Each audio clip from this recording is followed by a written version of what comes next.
Judge Robert Henderson adjusted his reading glasses and glanced at the clock mounted on the oak-paneled wall of Courtroom 4B. It read 9:47 a.m. on what he had assumed would be just another Tuesday morning in Denver's family court system. He'd presided over hundreds of custody hearings in his 30-year career, bitter divorces, crying children, parents hurling accusations like grenades. He thought he'd seen every variation of family dysfunction that existed. He was wrong. The heavy double doors at the back of the courtroom creaked open, and a hush fell over the gallery like a blanket of snow. All eyes turned toward the entrance. A small figure appeared in the doorway, backlit by the harsh fluorescent lights of the hallway. 8-year-old Emma Mitchell stood frozen at the threshold, her pink sneakers planted firmly on the transition between the hallway's linoleum and the courtroom's carpet. She wore a simple blue dress that her mother had probably picked out that morning, her brown hair pulled back in a neat ponytail that was already coming loose. But it wasn't the girl that made everyone stare. It was her companion. Beside Emma sat a magnificent golden retriever, his honey-colored coat gleaming even in the courtroom's dim lighting. The dog wore a blue service vest with official patches and certification tags that glinted as he moved. His dark eyes were alert, intelligent, scanning the room with an intensity that seemed almost human. The dog's name, Bailey, was embroidered in white letters across his vest. His posture was perfect, professional, trained. This was no family pet sneaking into a courtroom. This was a working dog, and he was on duty. Emma's tiny hand gripped Bailey's leather leash so tightly that her knuckles had turned white, nearly translucent in the overhead lighting. Judge Henderson could see her chest rising and falling with rapid, shallow breaths even from his elevated position behind the bench. The child's eyes were wide, darting around the courtroom like a cornered animal searching for escape routes. She looked terrified, and that alone made the judge's protective instincts flare to life. The bailiff, a former Marine who'd worked in this courthouse for 15 years, stood near the judge's bench with his hand hovering near his radio. He looked to Judge Henderson with raised eyebrows, silently asking whether to enforce the standard "no animals" policy. Dogs weren't typically allowed in courtrooms unless specific accommodations had been pre-approved. But something in the judge's gut told him to wait, to watch, to let this play out. Judge Henderson raised his hand slightly, gesturing for to stand down. The bailiff nodded and stepped back, though his eyes remained fixed on the unusual pair making their way down the center aisle. Emma took one hesitant step forward, then another. Bailey moved in perfect synchronization with her, his gait controlled and measured. The dog didn't pull ahead or lag behind. He stayed precisely at Emma's left side, his shoulder aligned with her hip, creating a protective barrier between the child and the rows of spectators filling the wooden benches.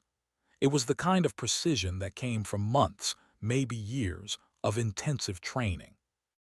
Whispers rippled through the gallery like wind through tall grass. Heads turned, people leaned toward each other, murmuring behind raised hands. Judge Henderson could make out fragments of their conversations. Is that allowed? Why does she have a dog? What's wrong with her? The speculation was already building, the judgment already forming in the minds of strangers who knew nothing about this little girl's story. On the left side of the courtroom sat Sarah Mitchell, Emma's mother. She was 34 but looked older, the kind of aging that comes from prolonged stress rather than the passage of time. Her hair was pulled back in a simple bun, and she wore a modest gray suit that had probably been purchased specifically for this hearing. Dark circles shadowed her eyes, evidence of countless sleepless nights. As Emma entered, Sarah half rose from her seat, her hand reaching out instinctively toward her daughter, her face a mixture of relief and anguish. Her attorney, Jennifer, a sharp-eyed woman in her 50s with a reputation for fighting hard for her clients, placed a gentle but firm hand on Sarah's arm, pulling her back down. "Not yet," she whispered. "Let her get settled." On the right side of the courtroom, separated by the center aisle that might as well have been the Grand Canyon, sat Michael Mitchell. Emma's father was 37, tall and handsome in that polished corporate way that spoke of success and careful image management. His dark hair was expertly styled, his charcoal suit tailored to perfection, his shoes polished to a mirror shine. He sat with his shoulders back, chin up, projecting the confidence of a man who had never lost at anything important in his life. His attorney, Richard, one of Denver's most expensive family law specialists, sat beside him reviewing notes on a legal pad, his pen poised and ready to strike. Michael's face was carefully neutral as he watched his daughter enter, but Judge Henderson, trained by 3 decades of reading human behavior in high-stakes situations, noticed the subtle tightening around his eyes, the almost imperceptible clench of his jaw. Whatever Michael Mitchell was feeling in that moment, it wasn't simple paternal love or concern. Emma continued her slow march down the aisle, and Judge Henderson noticed something that made his chest tighten with concern. The child wasn't looking at either of her parents. Her eyes remained fixed on the floor, counting tiles perhaps, or simply avoiding eye contact with anyone in the room. This wasn't normal nervousness. This was something deeper, something that spoke of profound fear or trauma. Bailey seemed to sense his young handler's distress. The golden retriever pressed slightly closer to Emma's leg, providing additional physical contact and support. His tail wasn't wagging. This was a dog completely focused on his job, monitoring his charge for any signs of crisis. When Emma finally reached the front of the courtroom, she stopped at a small table positioned between her parents' respective sides. A child psychologist, Dr. Lisa, stood waiting there with a gentle smile. Doctor had been appointed by the court to ensure Emma's emotional during these proceedings. She gestured to a chair that had been adjusted to accommodate a child's smaller frame, a cushion added for comfort.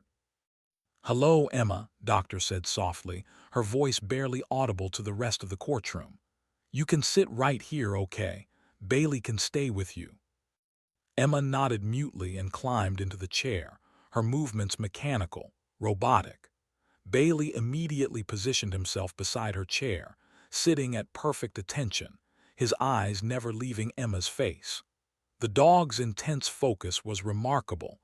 He seemed completely unaware of the dozens of people watching him, concerned only with the small girl he'd been trained to protect.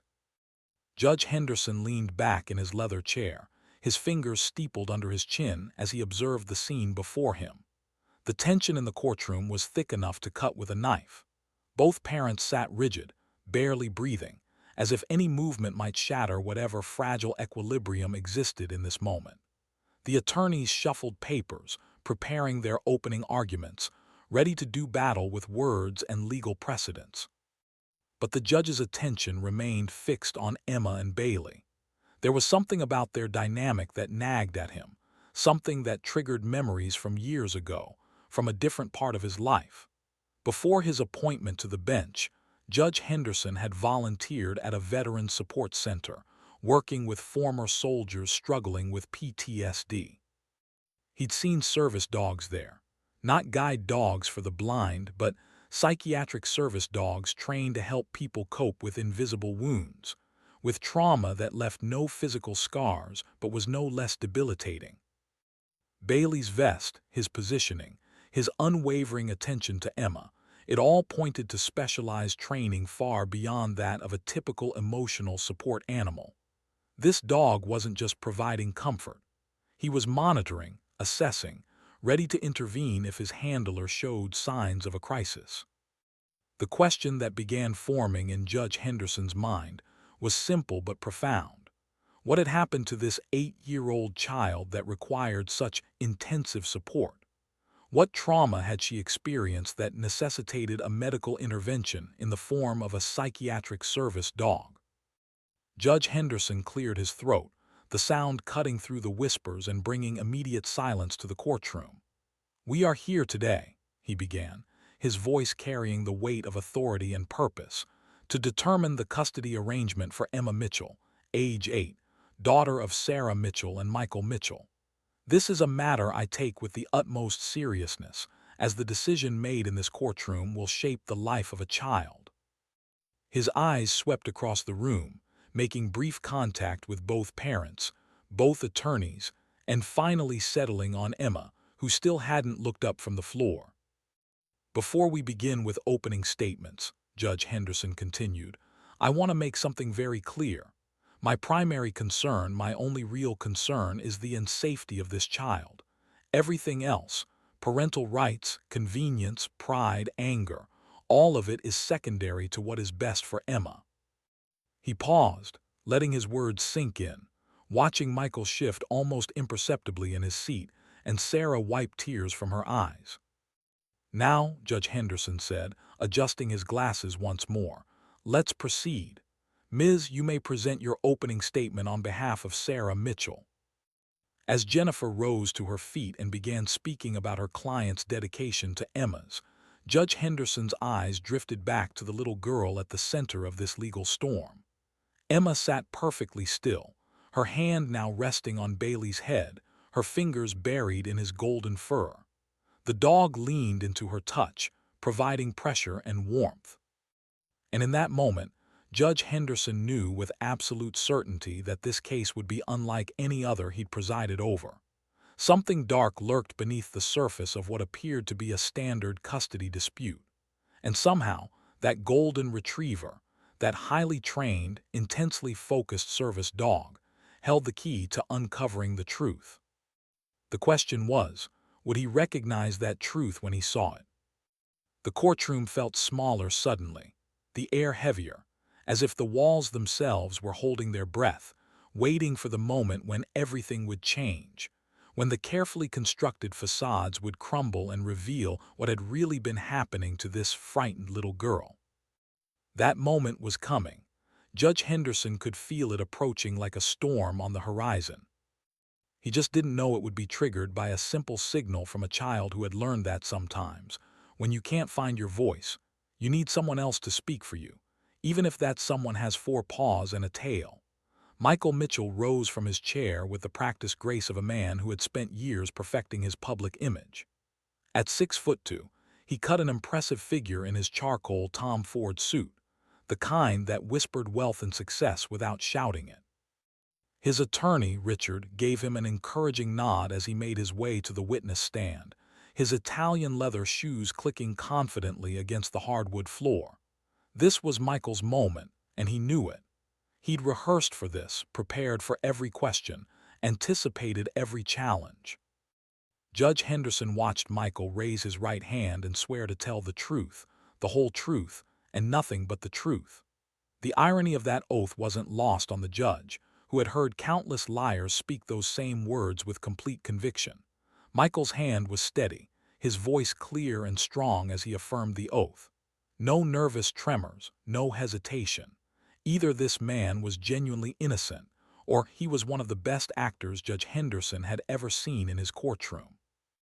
"Mr. Mitchell," Richard began, his voice smooth as aged whiskey, "please tell the court about your relationship with your daughter, Emma."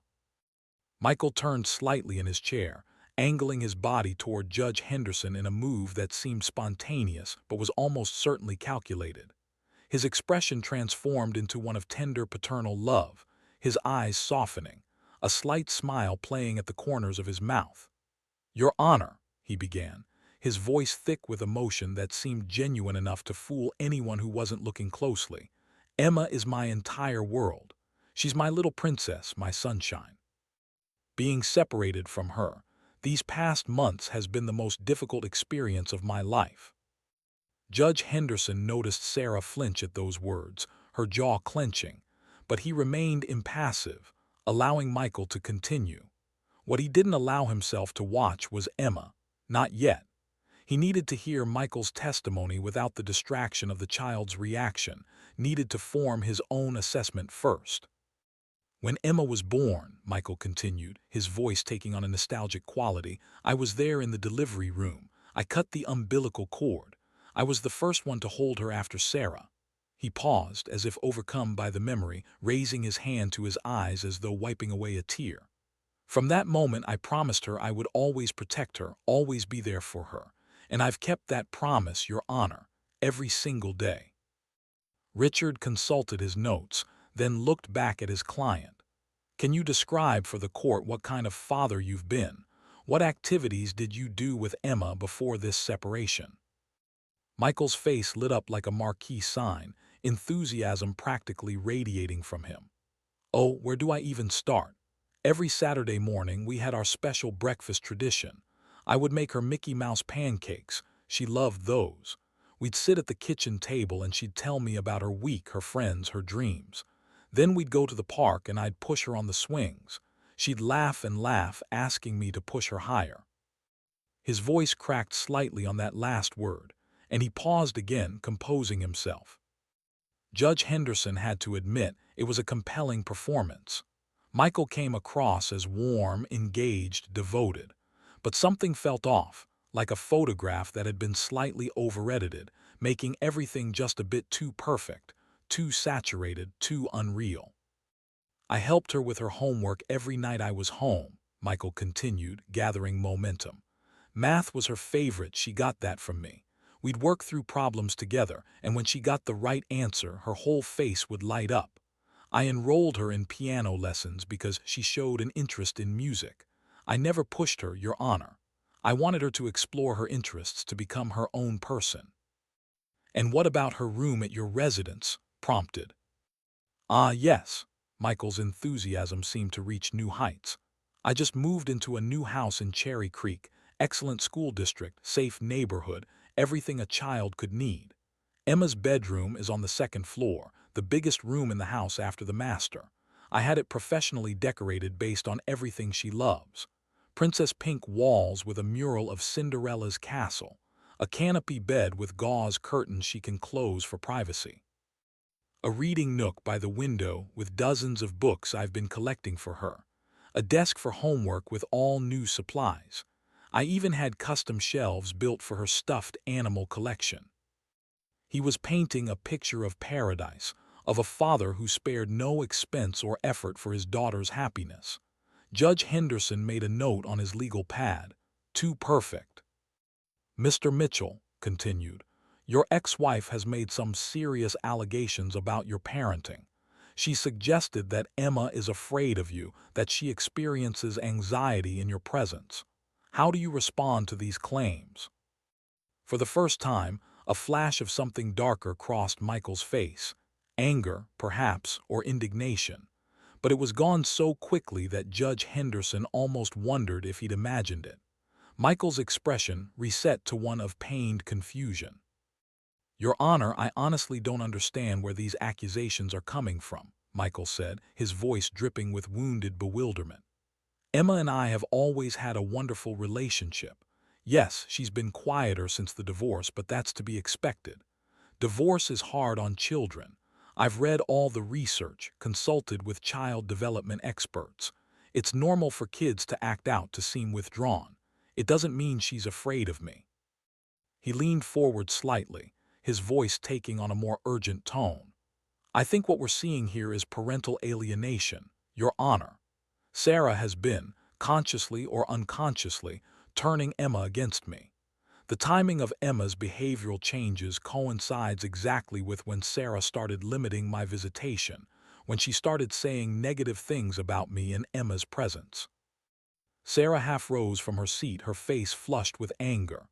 That's a lie, she burst out, but Jennifer pulled her back down, whispering urgently in her ear. Judge Henderson raised his hand for silence, his expression stern. Mrs. Mitchell, you will have your opportunity to testify. Outbursts will not be tolerated in my courtroom. He turned back to Michael. Continue, Mr. Mitchell. Michael nodded gratefully, as if the judge had just defended him from an unwarranted attack. Thank you, Your Honor. Look, I know Sarah is struggling.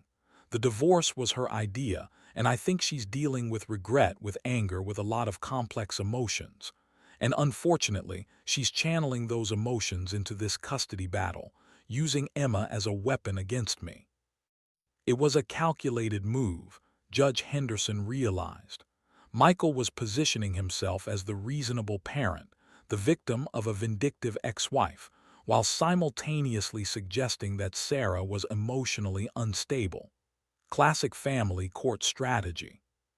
What are your plans for Emma's future if you're granted custody? Asked. Michael's eyes lit up again, his posture straightening with renewed confidence. "I have it all mapped out, Your Honor. First, I'd enroll her in Summit Ridge Academy, one of the best private schools in Colorado. Small class sizes, individualized attention, excellent arts and athletics programs. I've already spoken with the admissions director. There's a spot waiting for her." He ticked off items on his fingers as he spoke, each point clearly rehearsed. "I'd continue her piano lessons, maybe add violin if she's interested. I'd sign her up for soccer. She mentioned once that some of her friends play. I'd arrange with appropriate children from good families. Summers, we'd travel.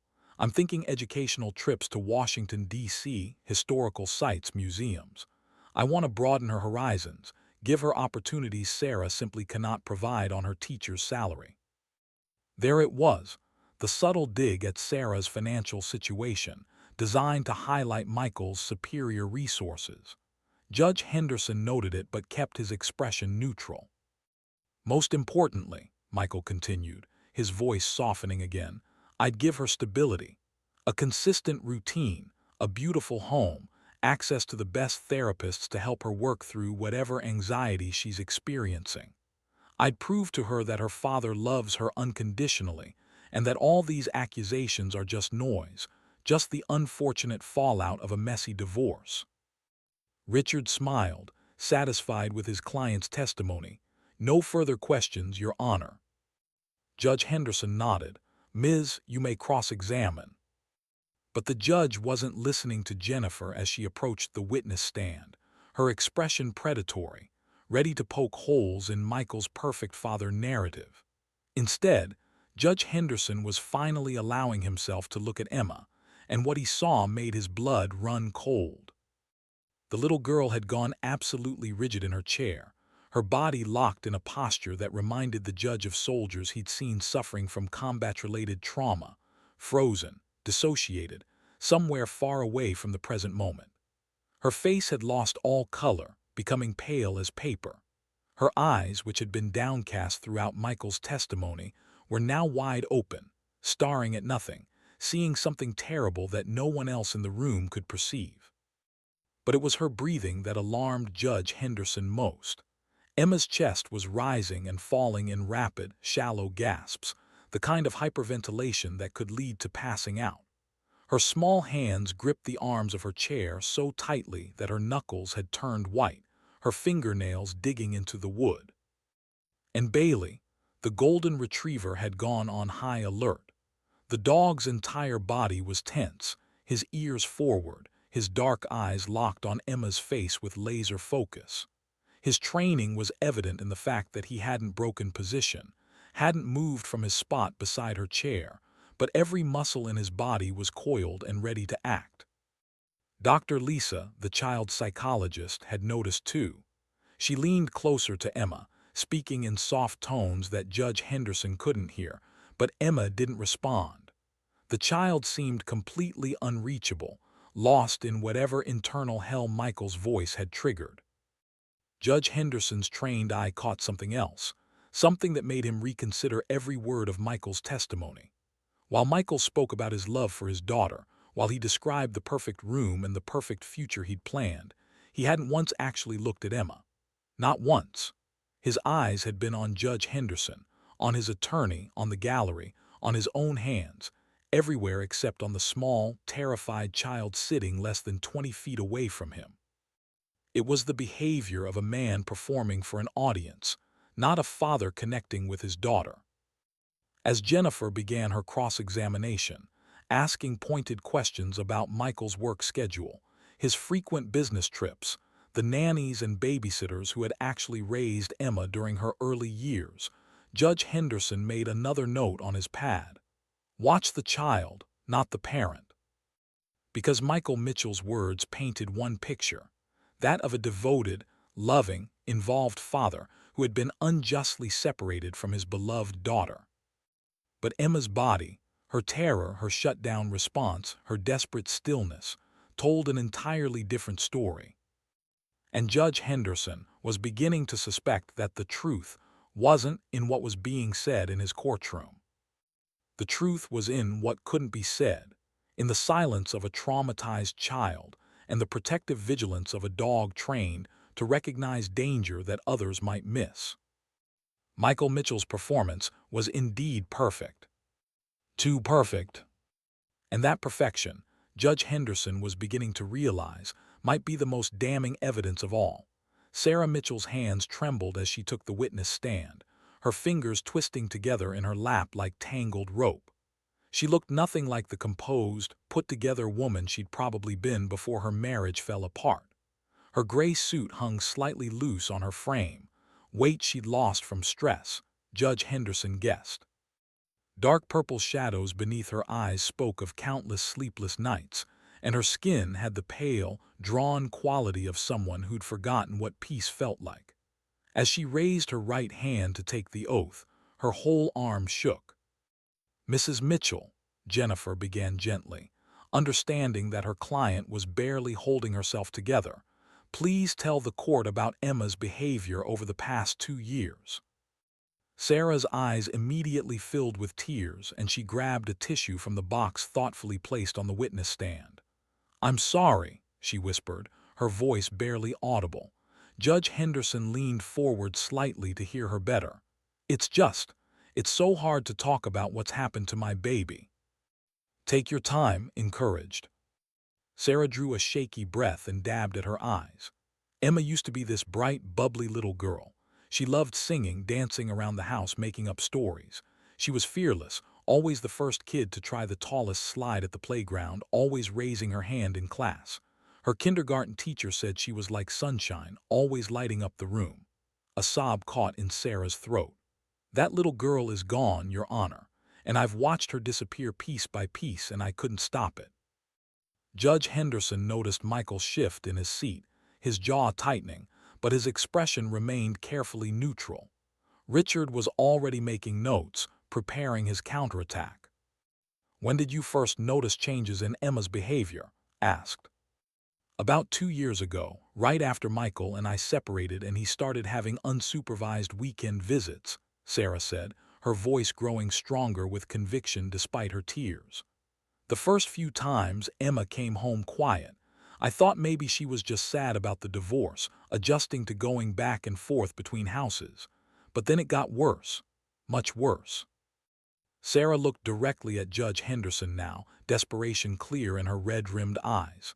"She stopped talking at school, completely stopped. Her teacher would call me, concerned, saying Emma wouldn't answer questions, wouldn't participate in activities, wouldn't even speak to her friends. At home, she'd only whisper, and only to me, never around Michael during exchanges." "What else did you observe?" prompted. "The nightmare started," Sarah continued, her voice cracking. "Every Sunday night after she'd been with Michael, she'd wake up screaming, sometimes 3 or 4 times a night. She'd crawl into bed with me, shaking so hard I could hear her teeth chattering. She wouldn't tell me what the nightmares were about. She'd just cry and cling to me like I was the only solid thing in a world that was trying to swallow her whole." Judge Henderson watched as Sarah wiped her eyes again, struggling to maintain composure. In the background, he could see Emma, still frozen in her chair, Bailey pressed against her leg. Doctor had moved closer to the child, monitoring her carefully. "Then the bedwetting started," Sarah said, shame and anger mixing in her voice. "Emma had been potty trained since she was 2.5. Suddenly, at age 6, she was having accidents almost every night. The pediatrician said it was psychological, a regression caused by extreme stress or trauma. I bought waterproof mattress covers. I stopped giving her drinks after dinner. Nothing helped." "Did you discuss these issues with Mr. Mitchell?" asked. "Of course I did." Sarah's voice rose with frustration. "I called him, texted him, emailed him with detailed descriptions of what was happening. I begged him to tell me what was going on during his weekends with Emma. Do you know what he said?" She looked at Judge Henderson, her eyes blazing now with maternal fury. "He said I was being hysterical. He said I was coddling her, making her anxious with my own anxiety. He blamed me for everything and refused to acknowledge that anything was wrong." Richard rose from his seat. "Objection, Your Honor, hearsay and characterization." "Overruled," Judge Henderson said firmly. "This is family court, mister. I want to hear what Mrs. Mitchell has to say. Continue, Mrs. Mitchell. Sarah nodded gratefully. I took Emma to see Dr. Williams, a child psychologist who specializes in trauma. After 3 months of weekly sessions, Dr. Williams diagnosed Emma with severe anxiety disorder, PTSD, and selective mutism. PTSD, Your Honor. My 6-year-old daughter had post-traumatic stress disorder. The courtroom was completely silent now. Even the court reporter had stopped typing momentarily, caught in the weight of that statement. A child with PTSD, it wasn't unheard of, but it was always shocking, always tragic. What did Dr. Williams recommend? Asked. Intensive therapy, potential medication, and Sarah's voice broke again, and she recommended that Emma's contact with her father be supervised until we could determine the source of her trauma. She said that Emma's symptoms spiked dramatically before and after visits with Michael. The correlation was undeniable. Did you follow that recommendation? I tried, Sarah said bitterly. I filed a motion to modify the parenting plan requesting supervised visitation. Michael's attorney fought it viciously. They claimed I was making false allegations, that I was trying to alienate Emma from her father. The judge at the time, a different judge, said there wasn't enough concrete evidence to warrant supervision. No bruises, no witnesses, nothing physical, just a terrified child and a mother's intuition. Judge Henderson felt a familiar anger stirring in his chest, anger at a system that sometimes failed to protect the most vulnerable because it demanded proof that was often impossible to provide. How did you prove emotional abuse? How did you prove psychological manipulation? How did you show the invisible wounds that were sometimes more damaging than physical ones? Tell the court about Bailey, said, changing direction. Sarah's expression softened slightly, the first moment of relief crossing her face.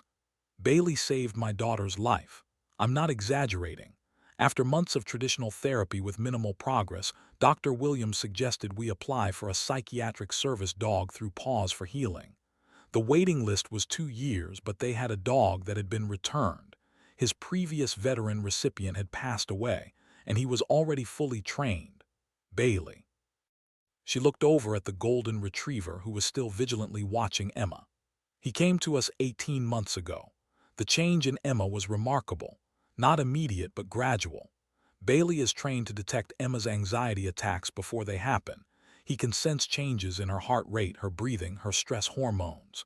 When he detects a spike, he alerts her and provides deep pressure therapy, grounding techniques, creates a physical barrier between Emma and whatever is triggering her. And has Bailey been effective? Asked. He's given me back pieces of my daughter, Sarah said, tears flowing freely now. Emma still has hard days, still has triggers, still struggles, but with Bailey she can function. She can go to school. She can sleep through most nights. She can exist in the world without being constantly terrified. That dog is medical equipment, Your Honor. He's as necessary to Emma's as an inhaler is to an asthmatic child or insulin is to a diabetic. Jennifer paused, letting that comparison sink in. Then she asked the question that everyone in the courtroom had been waiting for. Mrs. Mitchell, what is your greatest fear if Emma is forced to have unsupervised visitation with her father? Sarah turned to look directly at Judge Henderson, her eyes boring into his with an intensity that was almost physical. I'm afraid I'll lose her, she said simply. Maybe not physically, though I worry about that too.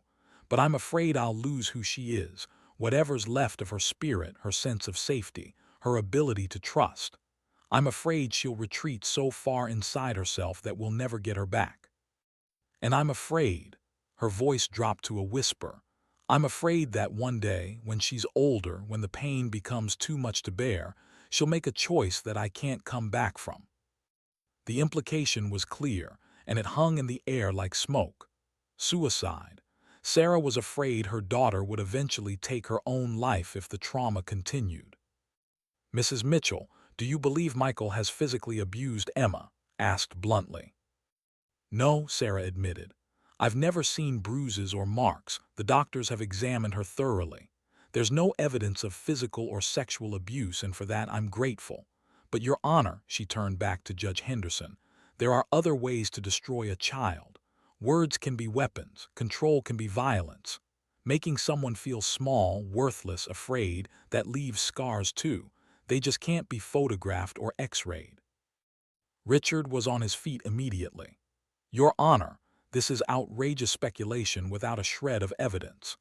Mrs. Mitchell has admitted there's no physical abuse, no witnesses, nothing but her own biased interpretation of normal childhood anxiety amplified by a contentious divorce. This is a textbook case of parental alienation, and the court should not entertain these baseless accusations. Judge Henderson held up his hand. Mister, you'll have your opportunity for cross-examination. Mrs. Mitchell, what proof do you have that Emma's condition is specifically caused by her father rather than by the divorce itself or other factors? Sarah looked defeated for a moment, and Judge Henderson could see the frustration of every protective parent who'd ever sat in that chair, knowing the truth but unable to prove it in a way the legal system would accept. I have Dr. Williams's records, Sarah said quietly. I have 18 months of therapy notes documenting Emma's statements, her drawings, her play therapy sessions. I have the fact that Emma's anxiety spikes specifically before visits with Michael and peaks during exchanges. I have the fact that she requires a medical intervention in the form of a service dog just to cope. I have a mother's knowledge of her child, Your Honor. I know my daughter. I know her fears. And I know who she's afraid of. She took a deep breath. But most of all, I have Bailey. That dog was trained by professionals to recognize threats and respond to trauma. He's not operating on emotion or bias or anger about a failed marriage. He's responding to what he's been scientifically trained to detect: danger. And every single time Michael is near Emma, Bailey goes on high alert. Every time. That's not coincidence, Your Honor. That's evidence. Jennifer nodded, satisfied. No further questions. As Richard approached for cross-examination, ready to dismantle Sarah's testimony with questions about her own mental health, her alleged vindictiveness, her financial motivations, Judge Henderson found himself watching not the attorneys but the three figures at the center of this storm. Sarah, exhausted and desperate, fighting with everything she had for her child. Michael, calm and confident, secure in his position and his resources.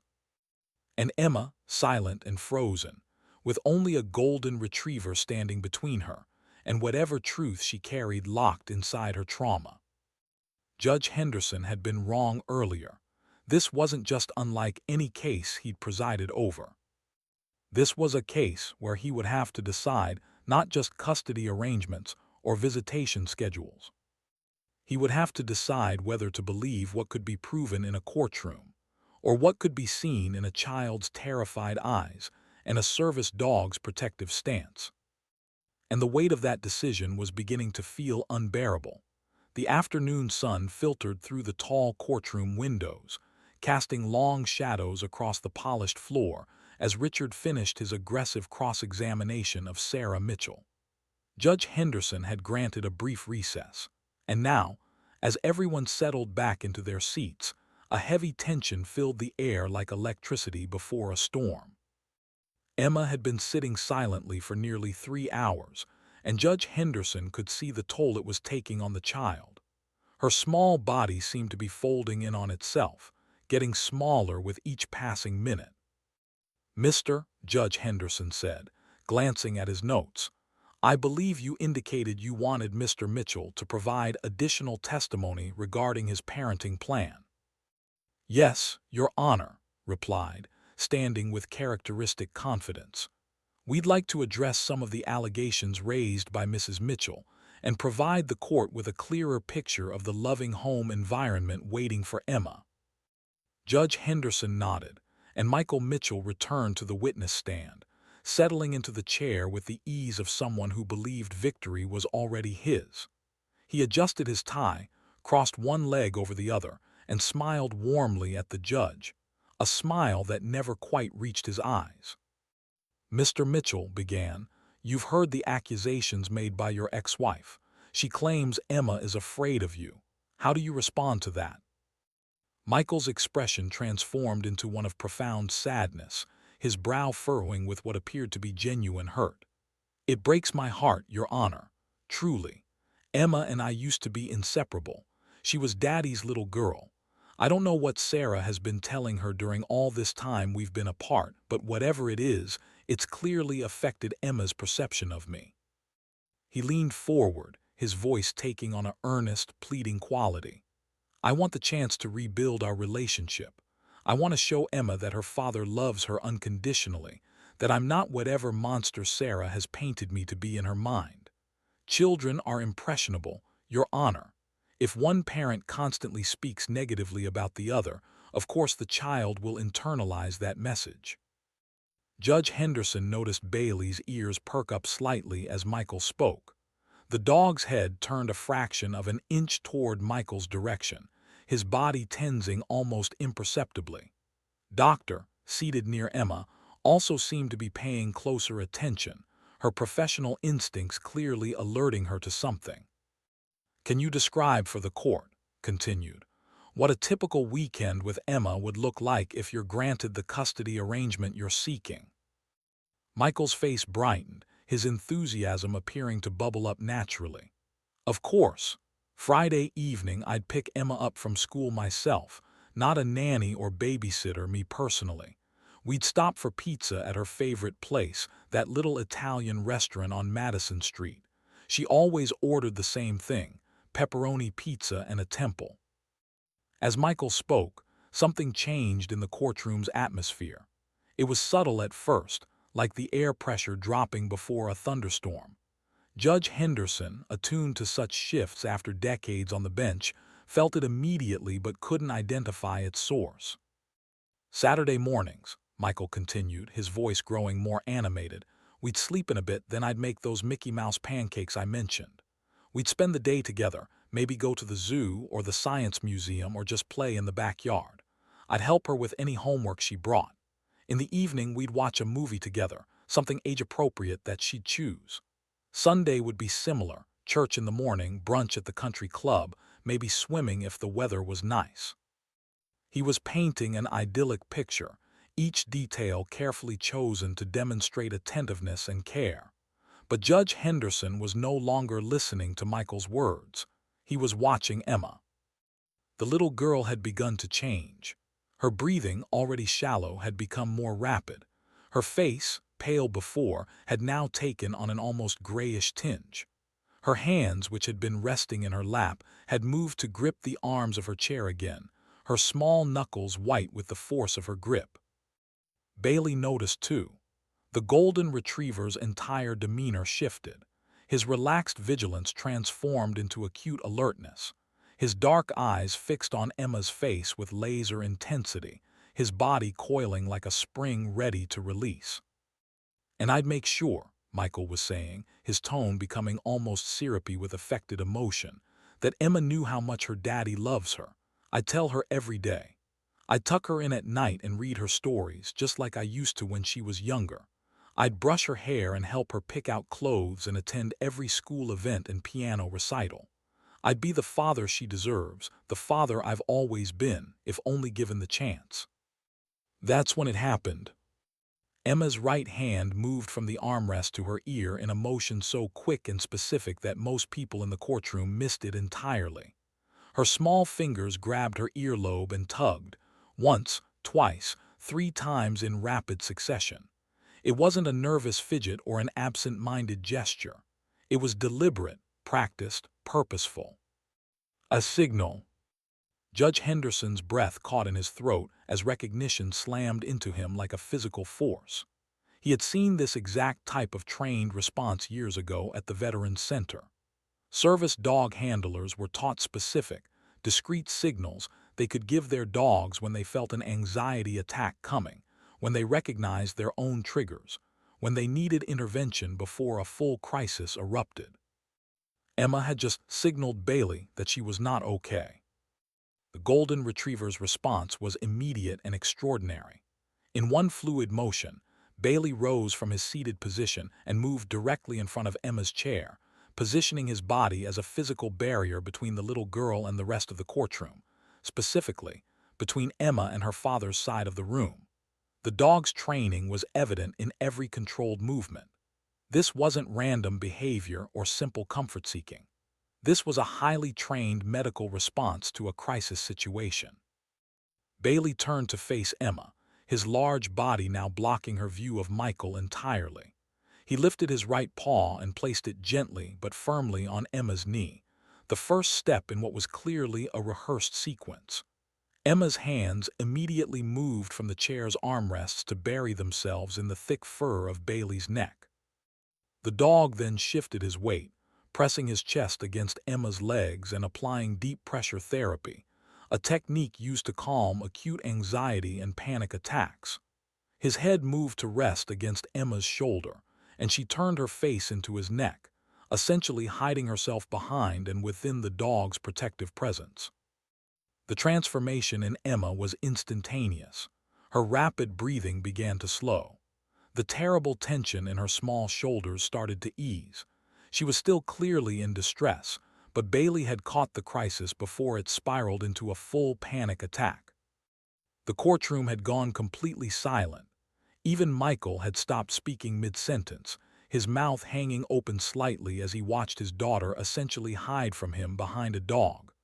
The mask of the perfect father slipped for just a moment, and Judge Henderson saw something flash across Michael's face. Was it anger, frustration, fear that his performance was being upstaged? "Your Honor," Doctor said quietly, standing from her position near Emma, "I think we need to take a break. Emma is exhibiting signs of acute anxiety." But Judge Henderson was barely listening to the psychologist. His mind was racing, connecting dots that had been there all along but that he hadn't fully recognized until this moment. The service dog vest, the specialized training, the psychiatric diagnosis, Emma's physical response to her father's voice, and now this, a practiced emergency signal and an immediate crisis intervention response. This wasn't just a support animal providing comfort to a nervous child. This was a medical alert dog responding to a genuine threat, a threat that Emma's traumatized nervous system recognized even if her voice couldn't articulate it. Judge Henderson had spent enough time with veterans suffering from PTSD to understand what he was witnessing. When someone with trauma heard or saw their trigger, a backfiring car for a combat veteran, a raised voice for an abuse survivor, their body responded before their conscious mind could process it. Heart rate spiked. Stress hormones flooded the system. The fight-or-flight response kicked into overdrive. Service dogs were trained to detect these physiological changes and intervene. They were trained to recognize when their handler was approaching a crisis point and to take action to prevent it. Bailey had been trained to respond to Emma's triggers. And right now in this courtroom, Michael Mitchell's voice, his presence, his words, his proximity, was triggering a crisis response in his 8-year-old daughter. "Mr. Judge," Henderson said slowly, his voice cutting through the shocked silence, "I'm going to stop you there." Richard looked startled, glancing between the judge, his client, and the little girl currently being protected by a dog.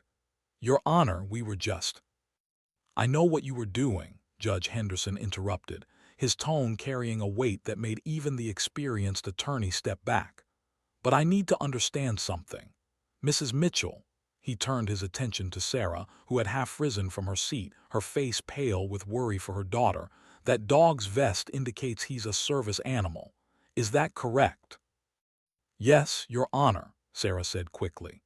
"Bailey is a psychiatric service dog, fully trained and certified by Paws for Healing. He's prescribed medical equipment for Emma's PTSD and anxiety disorder." "And what exactly is he trained to do?" Judge Henderson asked, though he was beginning to understand the answer already. Jennifer stood, sensing an opening. "Your Honor, if I may, we have Bailey's certification documents and training records. We attempted to enter them into evidence earlier, but Mr. objected, claiming they were irrelevant to the custody determination." Judge Henderson's jaw tightened. He looked at Richard with barely concealed irritation. You objected to medical records being entered into evidence in a custody case. Had the grace to look slightly uncomfortable. Your Honor, we felt the dog was simply a pet and that its presence was being used for sympathy rather than legitimate medical necessity. We didn't want to. I want those documents on my bench in the next 60 seconds, Judge Henderson commanded, his voice brooking no argument. All of them. Certification papers, training records, veterinary records, prescription documentation from Emma's physician, everything. As Jennifer rushed forward with a thick folder, Judge Henderson turned his attention back to Emma and Bailey. The little girl was still hidden against the dog's body, her face pressed into his fur. Bailey remained motionless except for his steady breathing and the gentle movement of his tail, which was slowly wagging, not with excitement but with the purposeful rhythm of a dog who knew he was doing his job, providing essential care to his handler.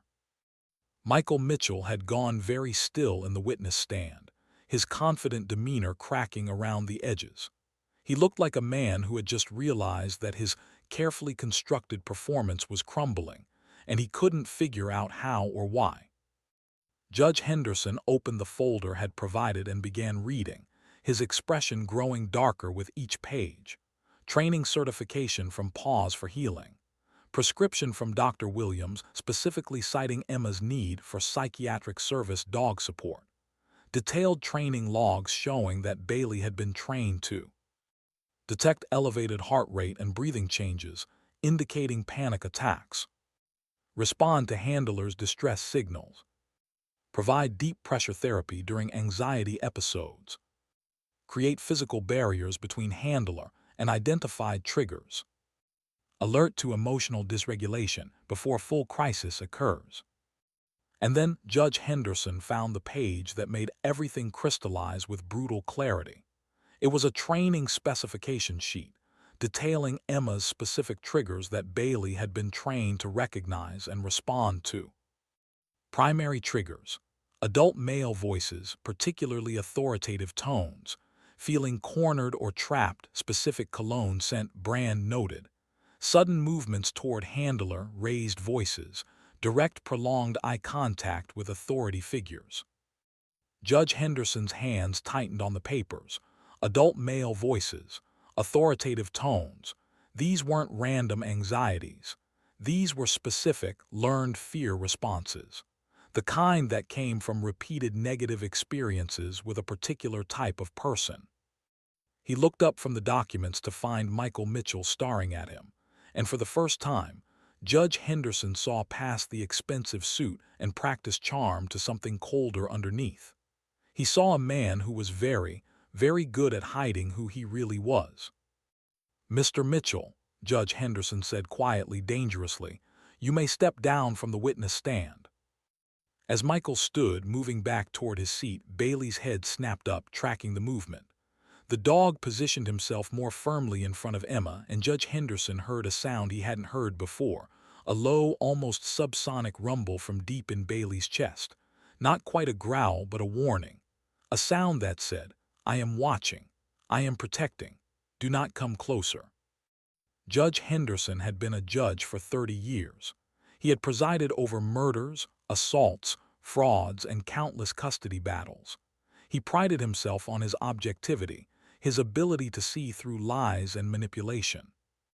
But in that moment, watching an 8-year-old girl hide behind a service dog while her father watched with barely concealed frustration, Judge Henderson didn't need any more testimony.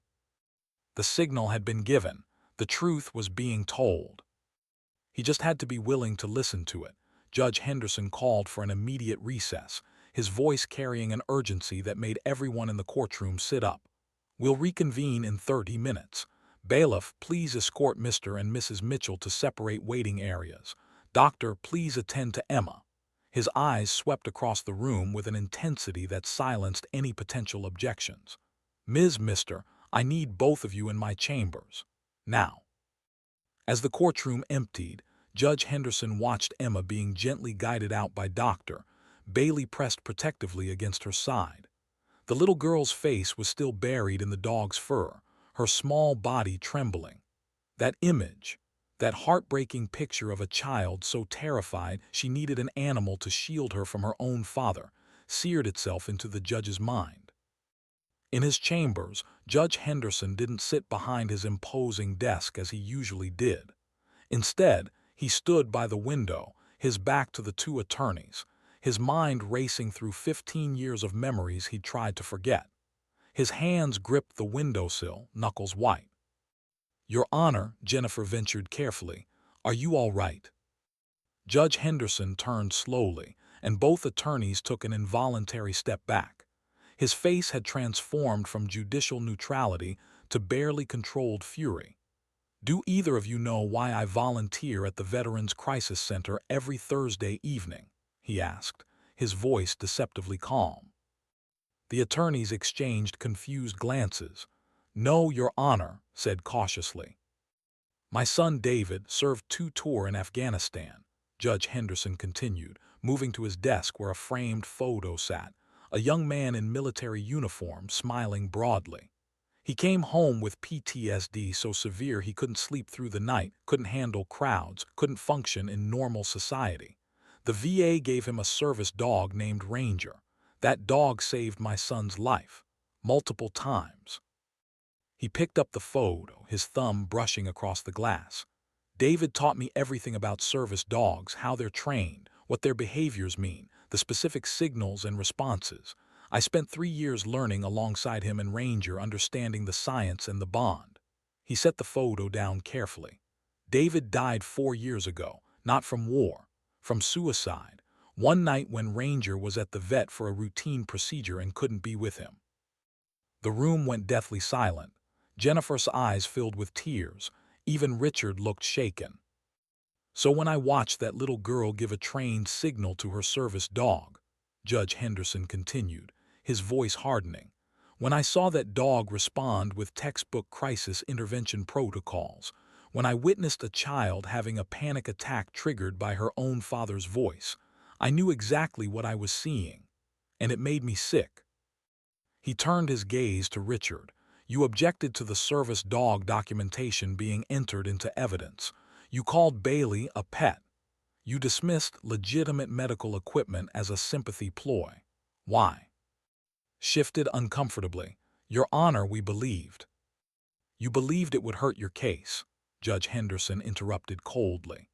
"Because you knew, or your client knew, what those records would reveal. That an 8-year-old child has been so severely traumatized that she requires a psychiatric service dog just to function.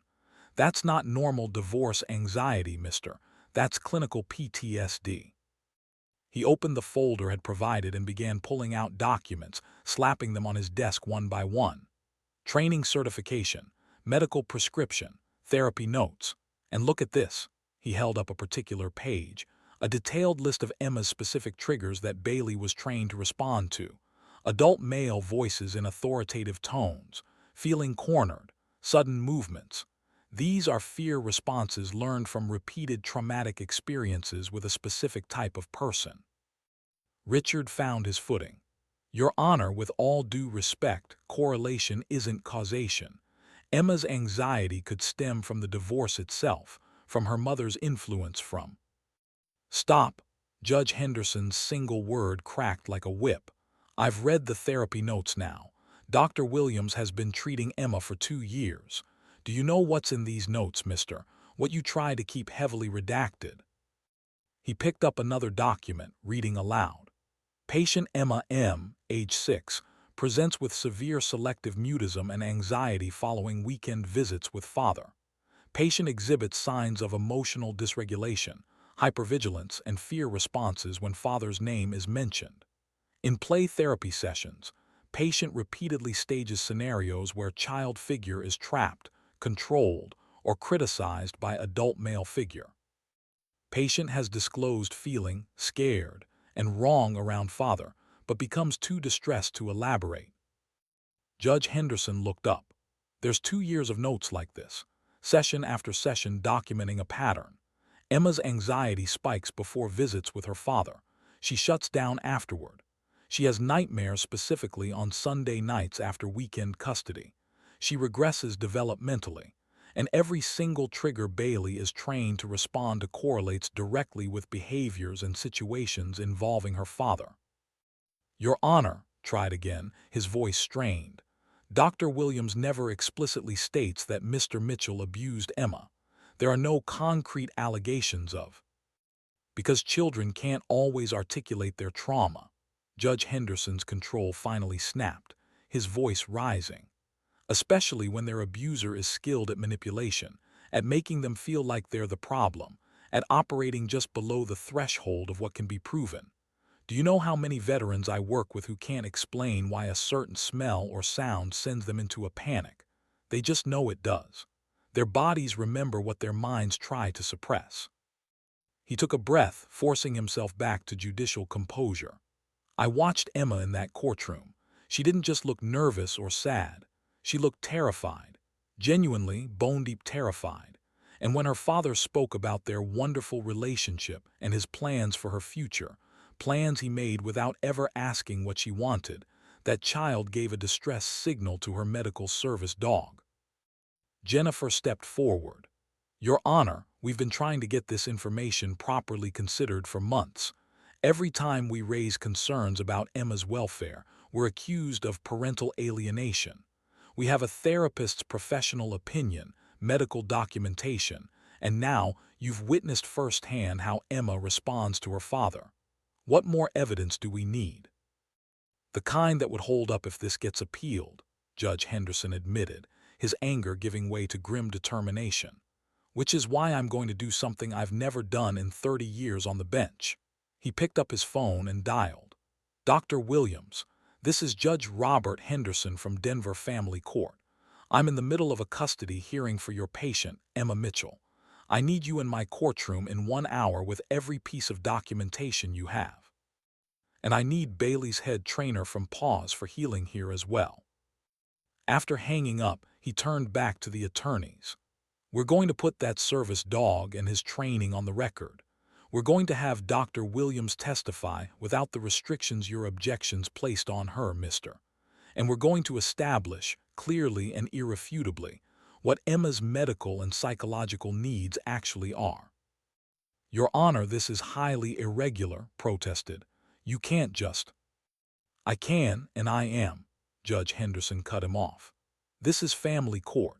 My primary obligation isn't to follow standard procedure, it's to protect a child's welfare. And right now, that child is exhibiting every sign of severe trauma.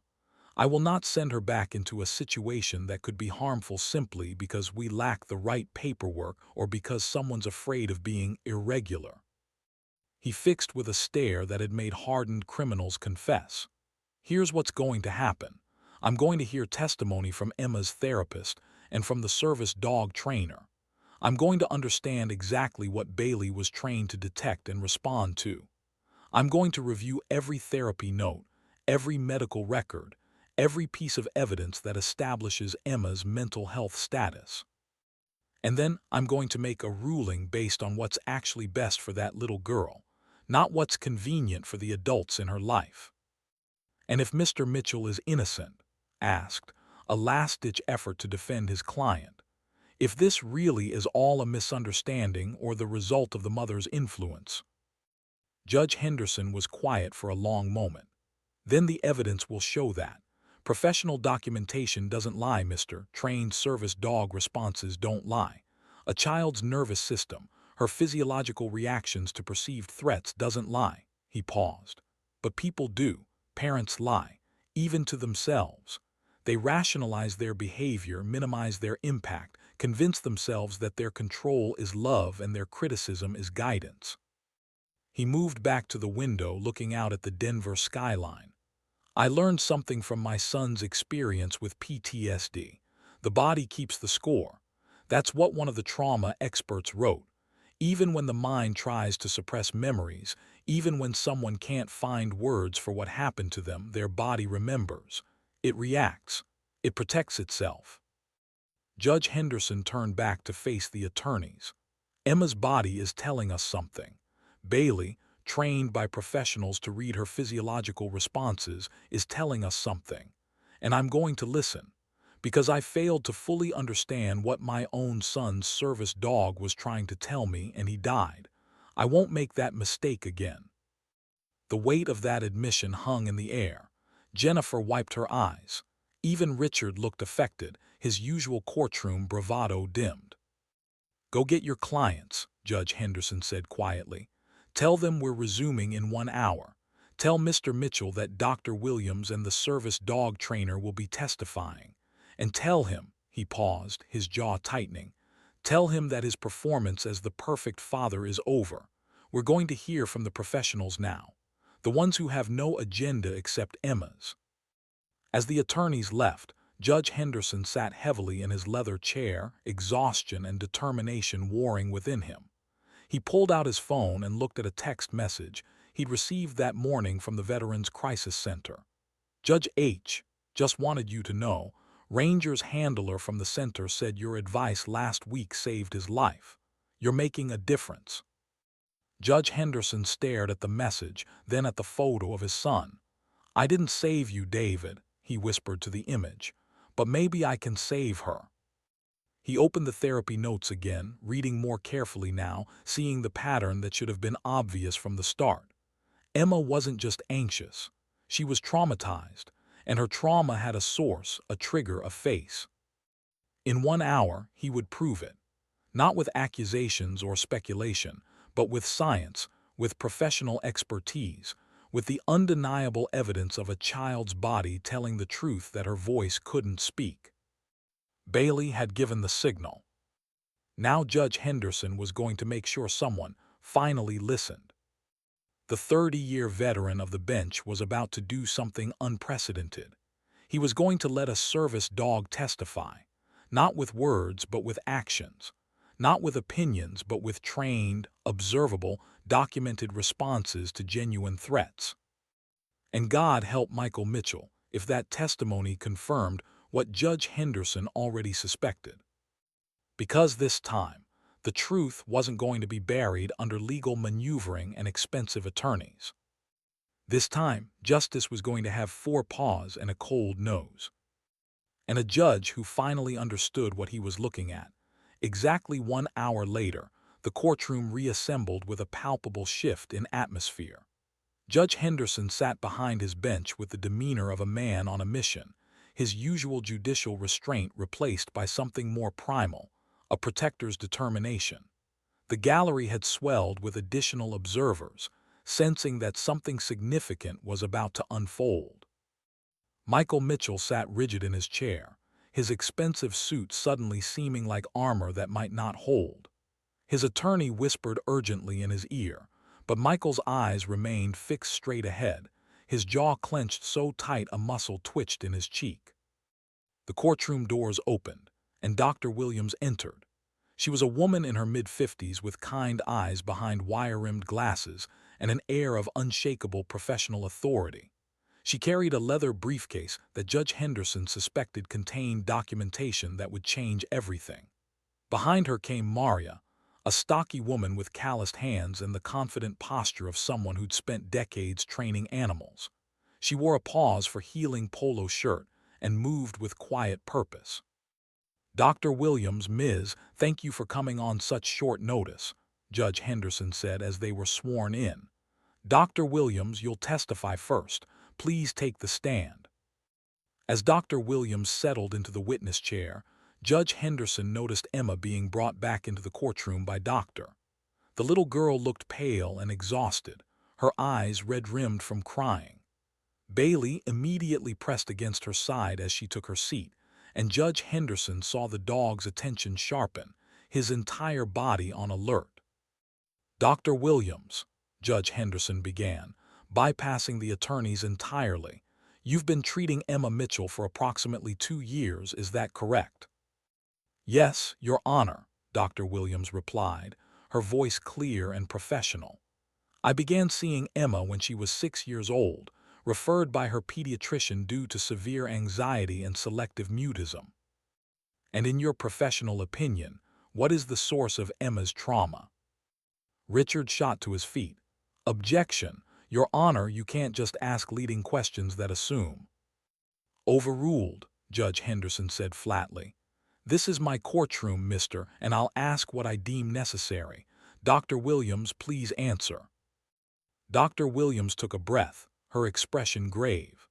"In my professional opinion, based on 2 years of weekly therapy sessions, extensive psychological testing, and documented behavioral patterns, Emma's trauma stems from ongoing emotional and psychological abuse perpetrated by her father, Michael Mitchell." The courtroom exploded. Michael lunged halfway out of his chair before grabbed his arm. Sarah burst into tears. The gallery erupted in whispers. Judge Henderson's gavel came down like thunder. "Order, I will have order." When silence finally returned, he turned back to Dr. Williams. "That's a serious allegation, doctor. What evidence supports this conclusion?" Dr. Williams opened her briefcase and pulled out a thick file. "Your Honor, I have 2 years of documented sessions.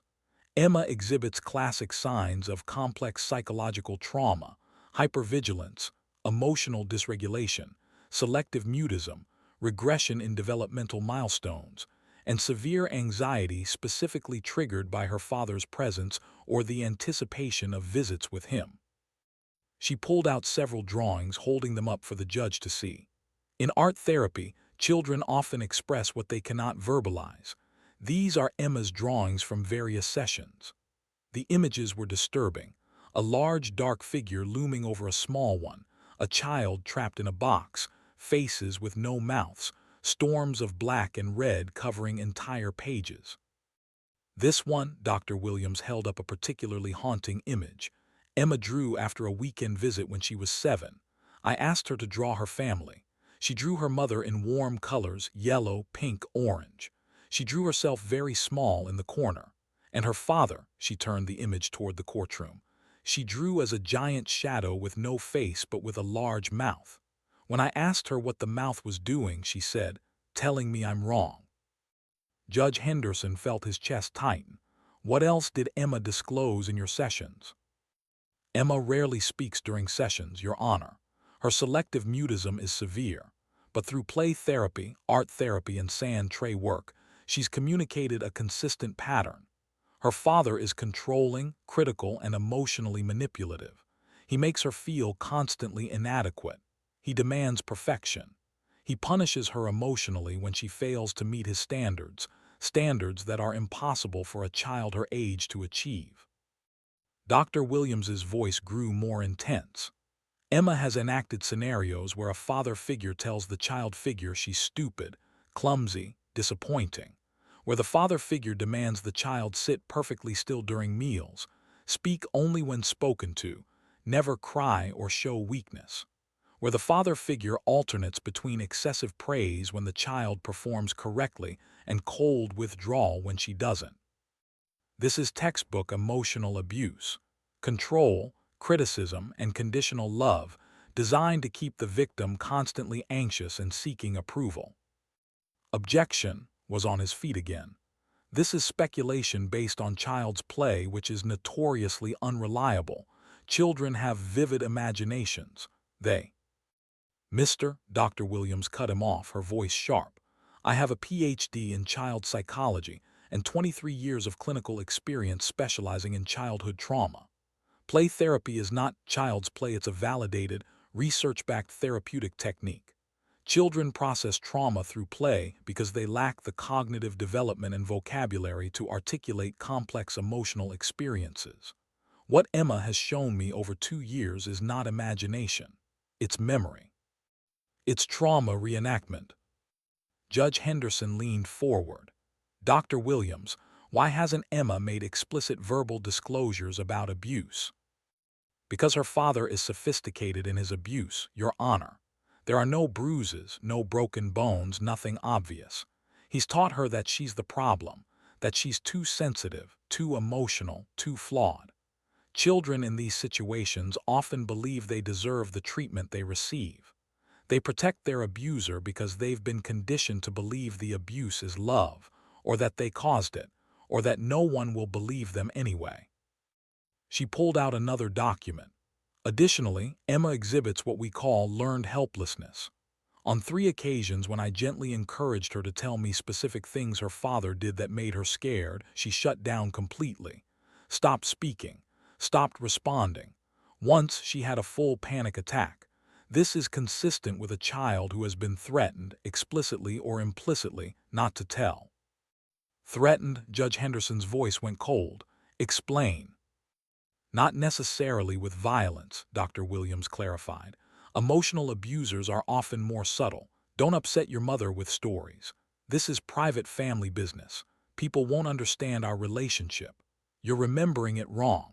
Or my suspicion in Emma's case based on her behaviors, if you tell, you'll be taken away and it will be your fault. Children can be silenced without ever being explicitly told not to speak. She looked directly at Judge Henderson. Emma's body tells the story her mouth cannot. Her anxiety attacks before visits with her father aren't random. Her nightmares every Sunday night aren't coincidence. Her need for a psychiatric service dog isn't overreaction. Her terror in this courtroom when her father speaks isn't parental alienation. It's a traumatized nervous system recognizing a threat and trying to protect itself. Michael Mitchell made a sound, half laugh, half scoff. This is insane. Your Honor, I've never threatened my daughter. I've never told her not to speak. This therapist has clearly been influenced by my ex-wife's. Mr. Mitchell, Judge Henderson's voice cut through the courtroom like ice.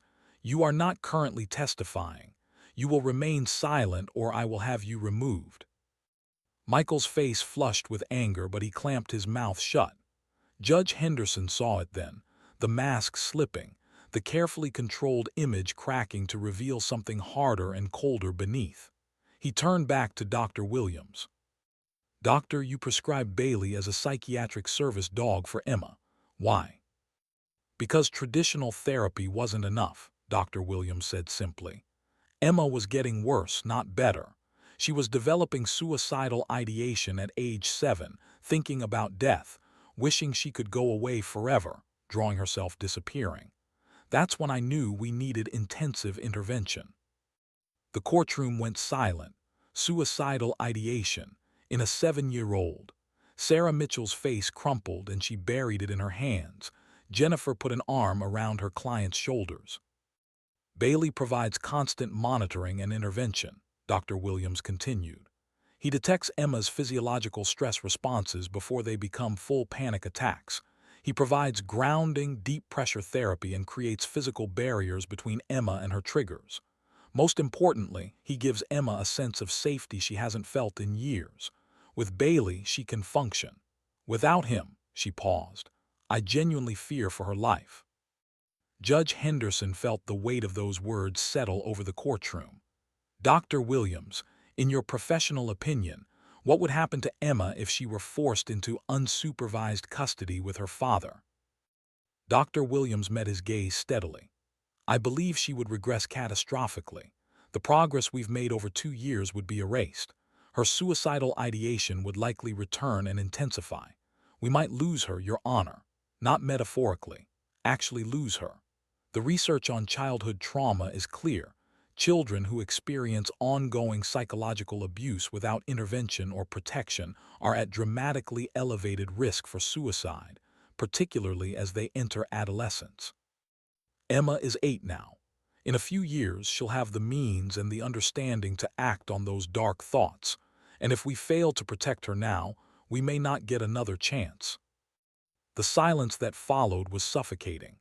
Judge Henderson looked at Emma, who sat frozen in her chair, Bailey pressed so tightly against her that they seemed like one being. The little girl's eyes were squeezed shut, tears streaming down her face, but she made no sound. Even in her distress, she had learned not to make noise, not to draw attention, not to be a problem. And Judge Henderson understood, with crystalline clarity, exactly what had been done to this child. Thank you, Dr. Williams, he said quietly. Ms., please take the stand. As the therapist and the dog trainer exchanged places, Judge Henderson noticed Bailey's reaction. The dog had turned his head to watch Michael Mitchell, and the low rumble the judge had heard earlier returned, a warning, primal and unmistakable.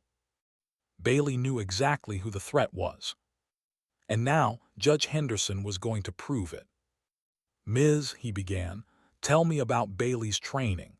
Specifically, tell me what he was trained to detect in Emma and what triggers his protective responses." Maria settled into the witness chair with the confidence of an expert who knew her subject intimately. "Your Honor," she said, her voice carrying the hint of a Spanish accent, "I'm about to tell you exactly what that little girl has been too afraid to say out loud. And I'm going to prove it's not just in her head, it's in her body, her biology, her survival instincts. Places that don't lie." Judge Henderson leaned back in his chair. "I'm listening." And everyone in that courtroom, especially Michael Mitchell, knew that the careful facade was about to shatter completely. The truth was coming, and it had been there all along, waiting in a child's terrified silence and a dog's protective vigilance. Maria adjusted the microphone with the practiced ease of someone who had many times before, but her eyes held a fire that suggested this case was personal. She trained hundreds of service dogs, but Bailey and Emma had gotten under her skin. Judge Henderson could see it in the set of her jaw, the protective way she glanced toward the little girl huddled in her chair. "Ms., Judge Henderson began, please explain to the court what exactly a psychiatric service dog does and how Bailey was specifically trained for Emma." Maria nodded, her voice clear and authoritative. "Your Honor, most people think service dogs are only for physical disabilities, guide dogs for the blind, mobility assistance dogs. But psychiatric service dogs are trained to detect and respond to mental health crises. They're medical equipment, as essential as a pacemaker or insulin pump, just for psychological conditions rather than physical ones." She pulled out a training manual from her bag, its pages flagged with colored tabs. "Bailey went through 18 months of intensive training before being matched with Emma.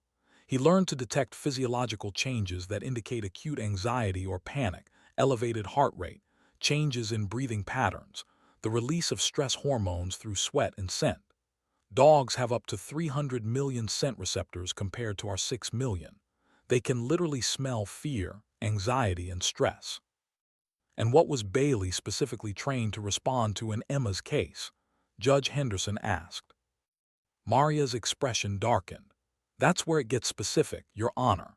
Every psychiatric service dog is trained for their handler's unique triggers and needs. Emma's training protocol was one of the most extensive I've supervised in 15 years." She flipped open the manual to a marked page. "Based on Dr. Williams's assessment and Emma's mother's documentation, Bailey was trained to recognize and respond to several specific trigger categories." She began reading from the list, her voice growing harder with each item. "Adult male voices, particularly when raised or using authoritative tones. The scent of a specific cologne code which Mr. Mitchell wears. Situations where Emma feels cornered or trapped with no clear exit. Direct, prolonged eye contact from adult males. Sudden movements in her direction. Criticism or corrective language. The anticipation of seeing or being alone with her father." Michael Mitchell had gone pale, his hands gripping the armrests of his chair. Richard was furiously taking notes, clearly preparing his counterattack. "That last one is crucial," Maria continued. "Bailey can detect Emma's anxiety spiking up to 30 minutes before a scheduled visit with her father, not her mother, not strangers, specifically her father. Her body begins a stress response before she's even in his presence. That's not learned behavior from parental alienation, Your Honor. That's traumatic conditioning. That's a child's nervous system screaming danger based on lived experience." Judge Henderson leaned forward. "Can you demonstrate? Can you show this court what Bailey actually does when he detects Emma's distress?" "I can do better than that," Maria said, a grim smile crossing her face. "With your permission and doctor's supervision, I can show you Bailey's response to Emma's specific triggers in real time. We can test whether his alerts are random or consistent, whether they're based on actual threat detection or just, as Mr. has suggested, an overindulged pet responding to a nervous child." Richard stood immediately. "Your Honor, I strenuously object. This is turning the courtroom into a laboratory. It's theatrical and—" It's evidence, Judge Henderson cut him off. Scientific, observable, reproducible evidence, which is exactly what you've claimed is missing from this case, mister.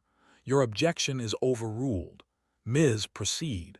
But doctor, I want you monitoring Emma closely. If at any point this becomes too distressing, we stop immediately. Doctor nodded, moving closer to Emma's chair. The little girl looked up at the judge with wide, frightened eyes, but she didn't protest. Bailey's attention had sharpened, his entire body coiled with readiness. First, Maria said, standing and moving to the center of the courtroom, let me demonstrate Bailey's baseline behavior when Emma is calm and there are no triggers present. Your Honor, could you speak to Emma in a gentle, neutral tone? Just say hello, ask how she's feeling. Keep your voice soft. Judge Henderson understood immediately, the control variable. He softened his voice, making it grandfatherly and warm. Hello, Emma. How are you doing today, sweetheart? I know this is hard, but you're being very brave. Emma didn't respond verbally, but she looked up briefly, made fleeting eye contact with the judge, and her shoulders relaxed slightly. Bailey remained alert but calm, his tail giving a small wag. His body language was relaxed, protective but not distressed. Notice, Maria narrated, Bailey is attentive but not alarmed. Emma's stress levels are elevated. We're in a courtroom, after all, but within manageable range. Her heart rate is probably around 90 beats per minute, breathing slightly elevated but steady. Bailey monitors but doesn't intervene. This is normal anxiety, not trauma response. She made notes on a clipboard. Now let's test response to male voices. Bailiff, could you speak to Emma? Use the same gentle tone the judge used. The bailiff smiled kindly and spoke in his deep but gentle voice. Hey there, Emma. You're doing great. Just hang in there a little longer, okay? Again, Emma's response was mild discomfort but not panic. Bailey shifted slightly closer but remained calm. His ears were forward, listening, but his body stayed relaxed. Still within normal parameters, Maria confirmed. Bailey recognizes this as a safe male voice, calm, friendly, non-threatening. Emma's comfortable enough. Now let's change one variable. She turned to. This time use your bailiff voice, the one you used to call court to order, authoritative, commanding, loud. Don't direct it at Emma specifically, just use that tone in the courtroom. Hesitated, clearly uncomfortable, but all rise, court is now in session.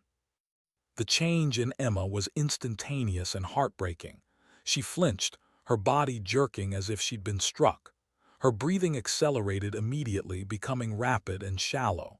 Her hands flew to grip the chair arms, her knuckles whitening. And Bailey moved like lightning. He rose to his full height, positioned himself directly between Emma and the bailiff, and began his intervention sequence. His nose pushed against Emma's hands, breaking her death grip on the chair. His paw came up to rest on her knee. He shifted his weight to provide deep pressure against her legs, all within 3 seconds of the trigger.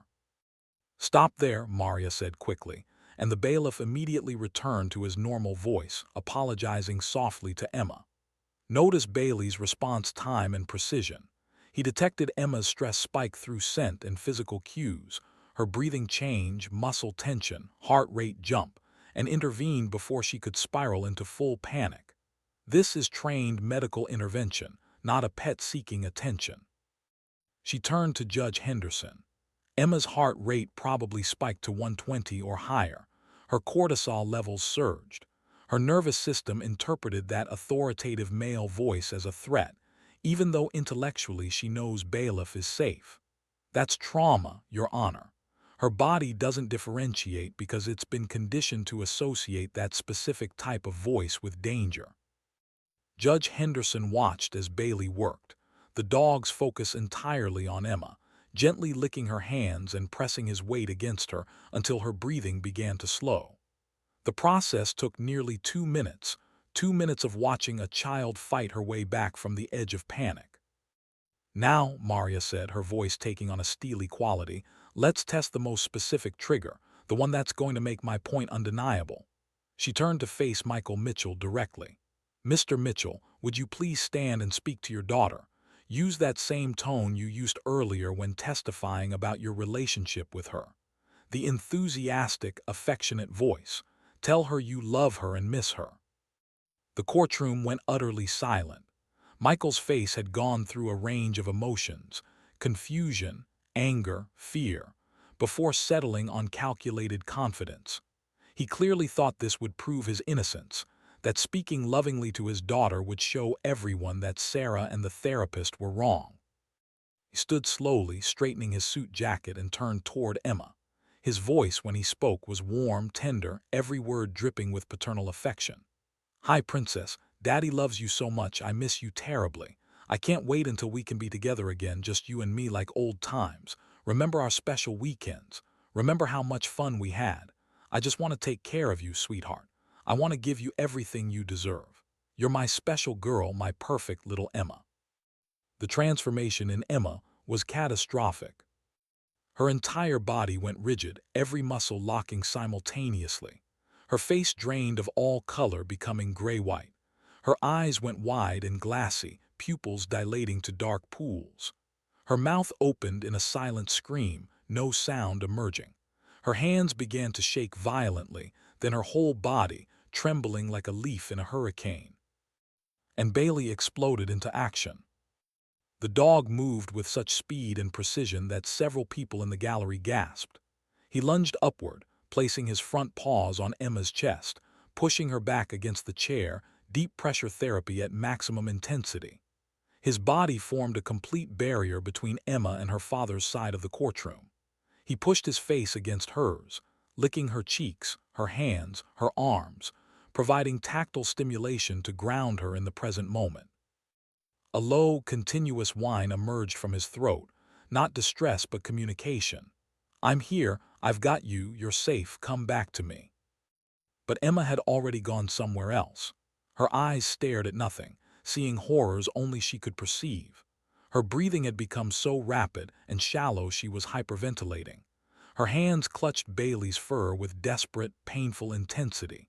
She was having a full dissociative episode, her mind escaping a reality too terrible to endure. "Stop, everyone, stop," Doctor commanded, moving swiftly to Emma's side. "She's dissociating, we need complete silence." Judge Henderson's hand slammed down, not his gavel, just his palm, creating a sharp sound that cut through the tension. "Mr. Mitchell, sit down immediately and do not speak again." As Michael sat, looking shaken for the first time, the courtroom watched in horrified silence as Bailey worked to bring Emma back. The dog's training was evident in every movement. This was a practiced emergency response, repeated who knows how many times over 18 months. He maintained pressure against her chest while simultaneously licking her face, providing dual stimulation. He positioned his body to block all visual access to her father. He whined softly, rhythmically, giving her something to focus on besides her internal terror. It took 5 full minutes. 5 minutes of watching a child trapped in traumatic memory while a dog fought to pull her back to safety. 5 minutes that felt like hours, that made Sarah sob openly and made even the hardened court reporter wipe tears from her eyes. Finally, gradually, Emma's breathing began to slow. Her death grip on Bailey's fur loosened slightly. Color started returning to her face.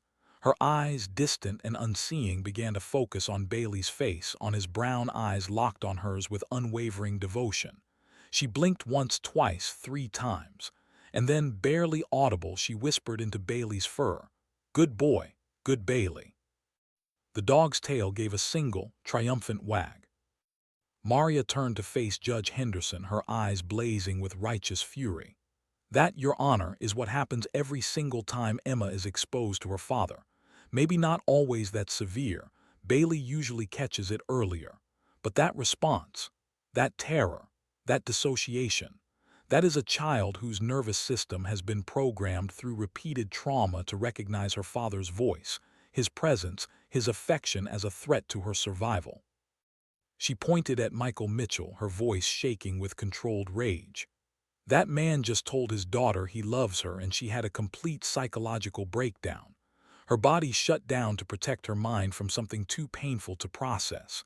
That is not parental alienation. That is not divorce adjustment. That is not a child manipulated by her mother. That is trauma, pure, undeniable physiological trauma. Judge Henderson looked at Michael Mitchell and saw the mask completely shattered. The expensive suit couldn't hide the man beneath anymore, the one whose control was slipping, whose carefully constructed image had been destroyed by 8-year-old's involuntary terror. "Your Honor," Maria continued, her voice softening as she looked at Emma, now curled into a ball with Bailey wrapped around her, "Bailey doesn't respond to lies or manipulation. He responds to biology, to chemistry, to the objective, measurable reality of a traumatized nervous system.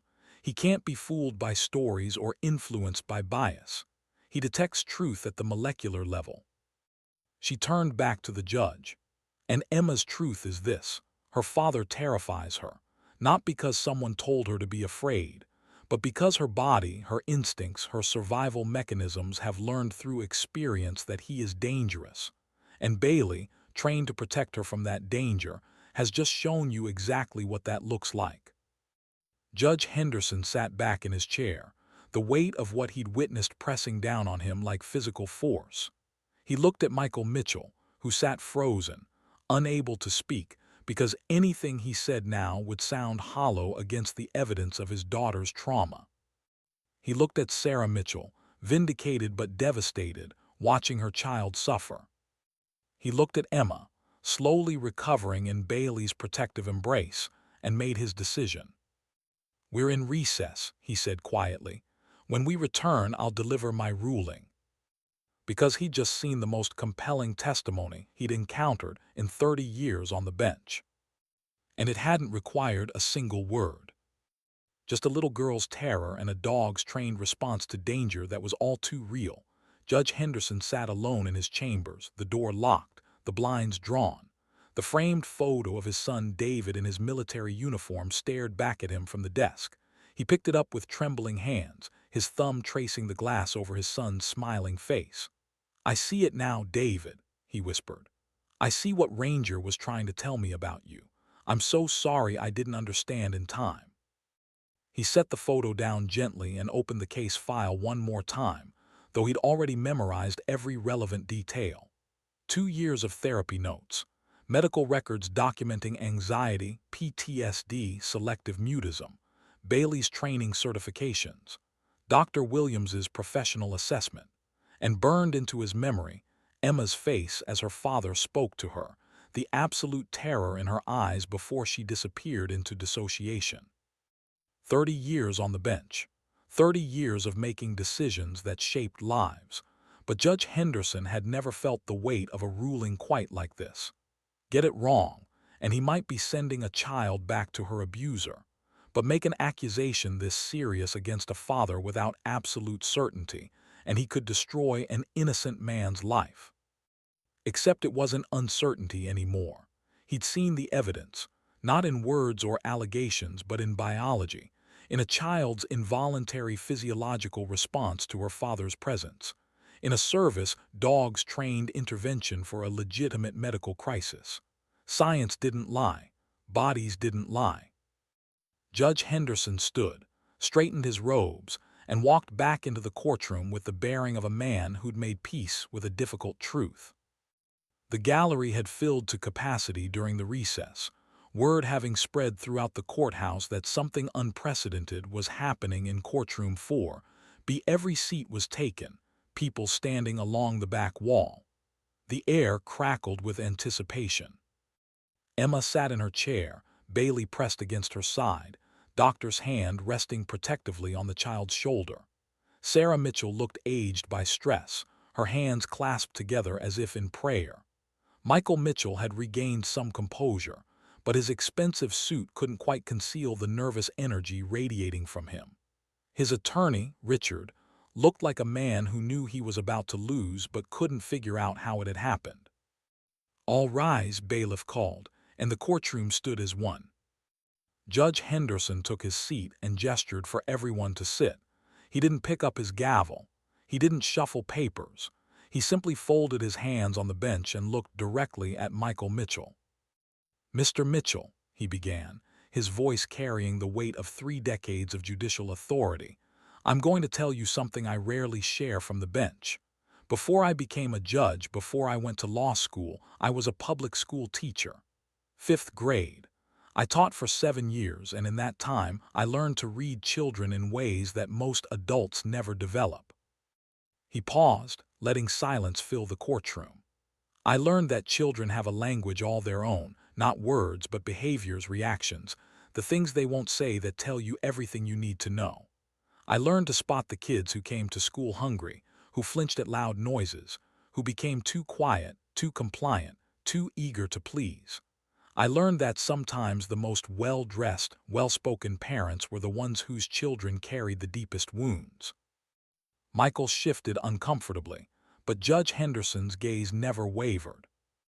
"When I watch you, Mr. Mitchell, I see a performance.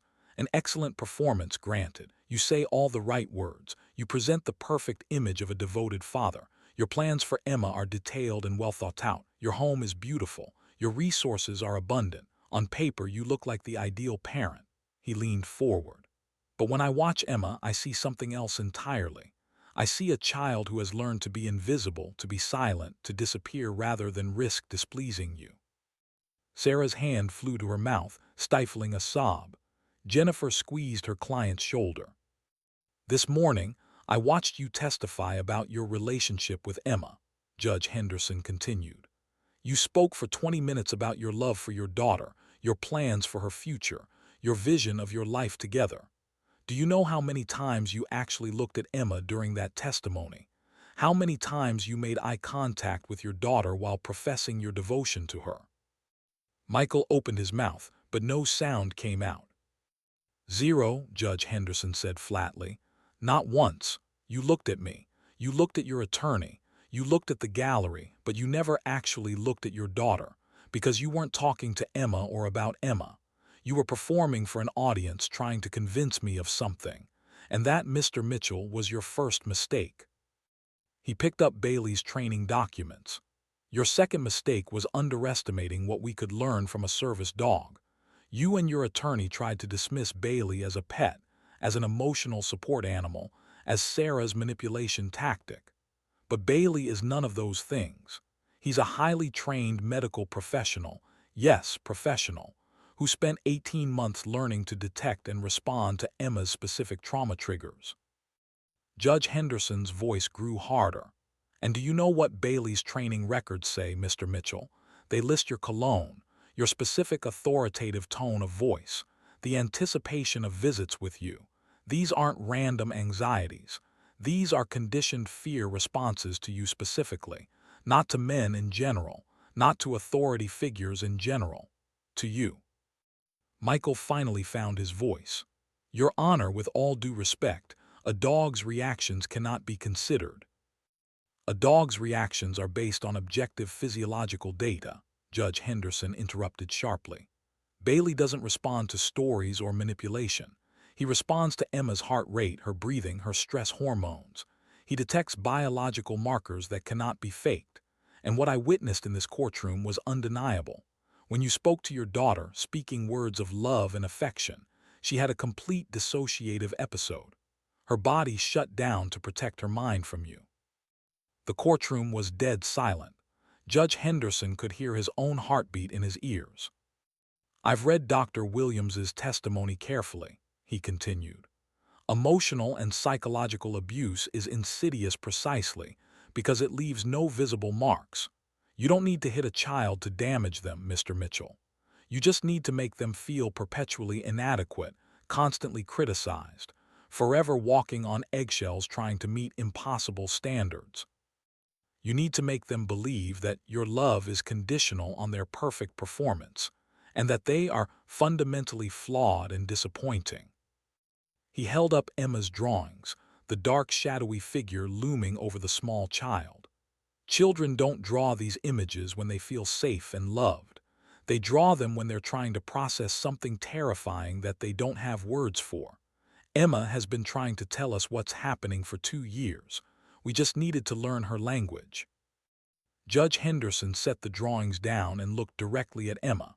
The little girl was watching him with those enormous, fearful eyes, Bailey pressed against her like a lifeline. The judge's voice softened.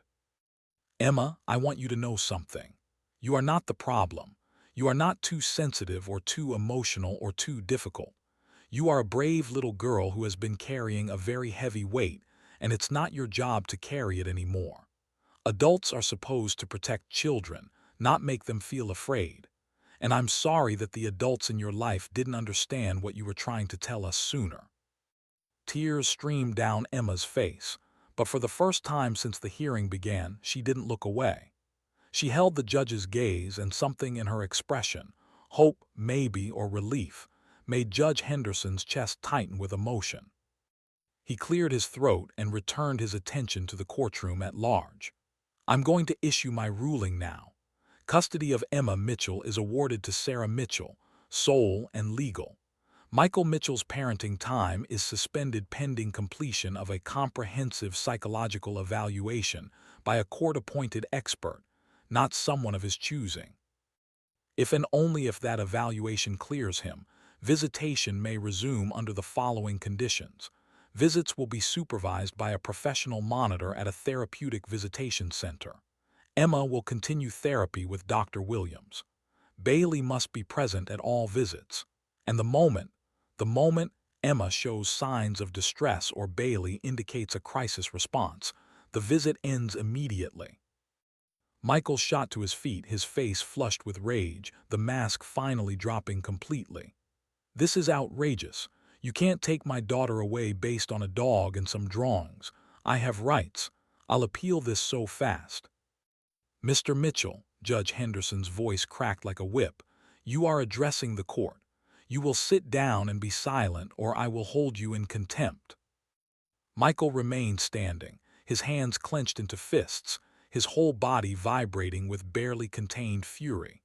And Judge Henderson saw it then, the real Michael Mitchell, the one Emma had been living with all along. The man whose control was paramount, whose anger simmered just beneath the surface, whose love was a weapon wielded to manipulate and dominate. Bailey saw it too. The dog rose to his feet, positioned himself in front of Emma, and released a low growl, the first overtly aggressive sound he'd made all day. A warning, a promise, touch her and you'll go through me. "Bailiff," Judge Henderson said quietly, "please escort Mr. Mitchell from the courtroom. This hearing is concluded." As moved toward Michael, Richard grabbed his client's arm, whispering urgently. Michael finally sat down, but his eyes, cold and hard, remained fixed on Emma with an intensity that made Judge Henderson's blood run cold. It wasn't love in that gaze. It was ownership, possession, the look of someone who viewed his child as property that had been stolen from him. "Furthermore," Judge Henderson added, his voice taking on an edge of steel, "I'm ordering a full investigation by Child Protective Services. Dr. Williams, I want weekly reports on Emma's progress sent to my chambers. Sarah, you are to document any and all attempts by Michael to contact Emma outside of approved channels.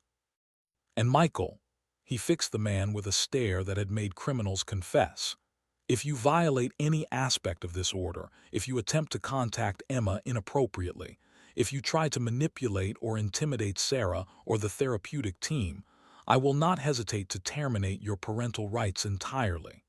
Am I absolutely clear?"